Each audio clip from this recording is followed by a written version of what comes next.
হাসরের দিন যেই 5টা প্রশ্নের উত্তর না দিয়ে আমরা এক পা এই দিকে কিংবা ওই দিকে ফেলতে পারবো না, সেই 5টা প্রশ্ন কি কি? আসুন আজকে জানি। আল্লাহ পাক রব্বুল আলামিন হাসরের দিন আমাদের সকলকে 5টা প্রশ্ন করবেন, যেই 5টা প্রশ্নের উত্তর দেওয়া ছাড়া আমরা এক পাও এগোতে পারবো না। সেই 5টা প্রশ্ন হলো: 1, আল্লাহ পাক রব্বুল আলামিন আমাদেরকে জিজ্ঞাসা করবেন যে তোমাদেরকে যে জীবন দিয়েছিলাম সে জীবন তোমরা কি কাজে ব্যয় করেছো। 2, আল্লাহ পাক রব্বুল আলামিন আমাদেরকে জিজ্ঞাসা করবে স্পেশালি যৌবনকাল তুমি কি কাজে ব্যয় করেছো। 3 নাম্বার যে প্রশ্ন করবেন, তুমি তোমার অর্থ কোন রাস্তায় উপার্জন করেছো, হালাল পথে নাকি হারাম পথে। 4 নাম্বার যে প্রশ্নটা করা হবে সেটা হচ্ছে তুমি তোমার উপার্জনকৃত টাকা কোন রাস্তায় ব্যয় করেছো, হালাল রাস্তায় ব্যয় করেছো নাকি হারাম রাস্তায়।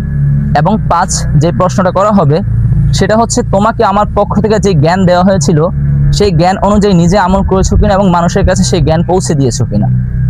এখন আপনি চিন্তা করুন, এই 5টা প্রশ্ন উত্তর দেওয়ার মতো এরকম ক্যাপেবল আমরা হয়ে উঠতেছি কিনা, এই 5টা প্রশ্নের উত্তর দেওয়ার মতো এরকম সক্ষমতা আমরা তৈরি করতেছি কিনা, আল্লাহর সামনে দাঁড়িয়ে এই 5টা প্রশ্নের উত্তর দিতে পারবো কিনা।